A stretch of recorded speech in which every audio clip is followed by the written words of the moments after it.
السلام علیکم۔ آج ہم ایک کافی دلچسپ موضوع پر بات کر رہے ہیں۔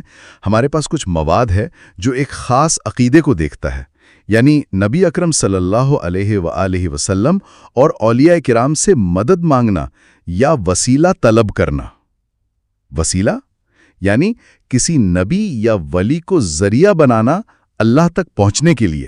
جی، وعلیکم السلام۔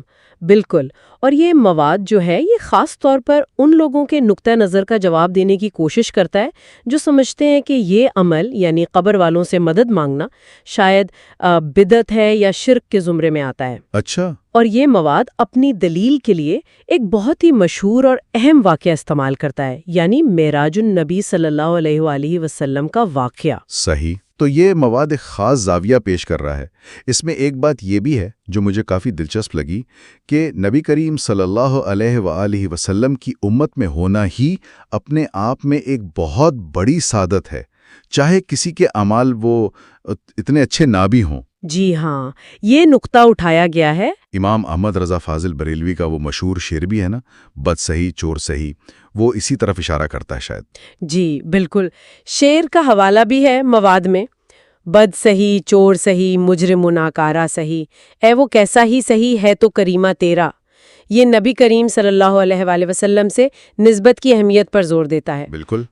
تو یہ تمہید بانٹنے کے بعد مواد پھر اصل دلیل پر آتا ہے، یعنی وسیلے کے جواز پر، خاص طور پر ان اعتراضات کے جواب میں جو آپ نے شروع میں بتایا۔ ٹھیک ہے، تو یہ مواد کیسے جواب دیتا ہے؟ خاص طور پر معراج کے واقعے کو کیسے استعمال کیا گیا اس دلیل میں؟ دیکھیں، مواد کے مطابق جب نبی اکرم صلی اللہ علیہ وآلہ وسلم معراج پر گئے اور امت کے لیے 50 نمازیں فرض ہوئیں، جی، تو واپسی پر ان کی ملاقات حضرت موسیٰ علیہ السلام سے ہوئی۔ اب مواد یہ کہتا ہے کہ حضرت موسیٰ علیہ السلام جو اس وقت ان کے مطابق اپنی قبر میں تھے، انہوں نے نبی کریم صلی اللہ علیہ وآلہ وسلم کو مشورہ دیا۔ کیا مشورہ دیا؟ مشورہ یہ دیا کہ آپ اللہ تعالیٰ سے نمازوں کی تعداد میں کمی کی درخواست کریں، تخفیف کروائیں۔ اچھا، یہ واقعہ تو ہم سب نے سنا ہے، بہت مشہور ہے، لیکن مواد اس سے نتیجہ کیا نکالتا ہے؟ یعنی حضرت موسیٰ علیہ السلام کا قبر میں ہونا اور پھر یہ مشورہ دینا، اس کا وسیلے سے کیا تعلق بنتا ہے؟ جی، تعلق وہ یہ بناتے ہیں کہ چونکہ حضرت موسیٰ علیہ السلام نے قبر میں ہوتے ہوئے یہ مشورہ دیا اور پھر نبی کریم صلی اللہ علیہ وآلہ وسلم بار بار اللہ تعالیٰ کے حضور گئے، درخواست کی، اور نمازیں 50 سے کم ہو کر 5 رہ گئیں، تو یہ جو کمی ہوئی یہ گویا حضرت موسیٰ علیہ السلام کی مدد اور ان کی سفارش کا نتیجہ تھی۔ مواد کہتا ہے کہ یہ واقعہ اس بات کا ثبوت ہے کہ جو وفات پا چکے ہیں یعنی انبیاء، وہ مدد کر سکتے ہیں، کیونکہ یہاں تو حضرت موسیٰ نے ایک طرح سے پوری امت کی مدد کی۔ سمجھا۔ یعنی اس مواد کی جو منطق ہے وہ یہ ہے کہ اگر ایک نبی حضرت موسیٰ علیہ السلام وفات کے بعد اس طرح مدد فرما سکتے ہیں جیسا کہ یہ واقعہ بظاہر دکھاتا ہے، تو پھر یہ اصول عام ہونا چاہیے، یہ ممکن ہے۔ صلی اللہ علیہ وآلہ وسلم صلی اللہ علیہ وآلہ وسلم ان کی شان مدد اور استعانت کا عالم کیا ہوگا؟ یعنی یہ دلیل پھر نبی اکرم صلی اللہ علیہ وآلہ وسلم کی عظمت اور ان سے مدد طلب کرنے کے جواز کو اور زیادہ پختہ کرنے کے لیے استعمال کی گئی ہے۔ اور شاید اسی لیے امام احمد رضا کے مزید اشعار کا حوالہ بھی ہے، وہ والا شعر، لاکھوں بلائیں کروڑوں دشمن۔ جی ہاں بالکل، وہ شعر بھی نقل کیا گیا ہے، لاکھوں بلائیں کروڑوں دشمن، کون بچائے، بچاتے یہ ہیں۔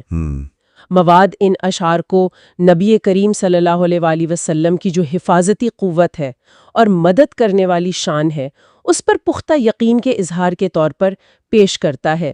یہ اسی بڑے عقیدے کا حصہ ہے جو مواد بیان کرنے کی کوشش کر رہا ہے۔ صحیح۔ کہ انبیاء اور اولیاء وفات کے بعد بھی مدد کرنے کی صلاحیت رکھتے ہیں، اور ان سب میں سب سے بلند مقام ظاہر ہے خود نبی اکرم صلی اللہ علیہ وآلہ وسلم کا ہے۔ تو خلاصہ یہ ہوا کہ یہ جو مواد ہے اس کی مرکزی دلیل معراج کے واقعے میں حضرت موسیٰ علیہ السلام کے کردار پر ٹکی ہوئی ہے، جی، اور اسے وفات یافتہ انبیاء سے مدد اور وسیلہ لینے کے جواز کے ثبوت کے طور پر پیش کیا گیا ہے۔ بالکل درست۔ مواد کا بنیادی نقطہ یہی ہے کہ حضرت موسیٰ کی ان کے مطابق مدد سے نمازوں جیسی اہم عبادت میں تخفیف ہوئی، اور یہ دلیل ہے کہ قبر والے مدد کرتے ہیں، اور اس سے پھر نبی اکرم صلی اللہ علیہ وسلم کی مدد کرنے کی صلاحیت کا تو اندازہ ہی لگایا جا سکتا ہے۔ اچھا، تو اس مواد میں جو یہ منطق پیش کی گئی ہے اس کو ذہن میں رکھتے ہوئے ایک سوال شاید سننے والوں کے ذہن میں آ سکتا ہے جس پر وہ خود غور کر سکتے ہیں۔ جی وہ یہ کہ اگر اس دلیل کے مطابق وسیلے سے ایک اتنی بنیادی دینی ذمہ داری یعنی نمازوں کی تعداد، اس میں اتنی بڑی تبدیلی یا آسانیاں آ سکتی ہیں، تو پھر اس نظریے کو ماننے والے زندگی کے اور کن کن معاملات میں اس طرح کی غیبی مدد یا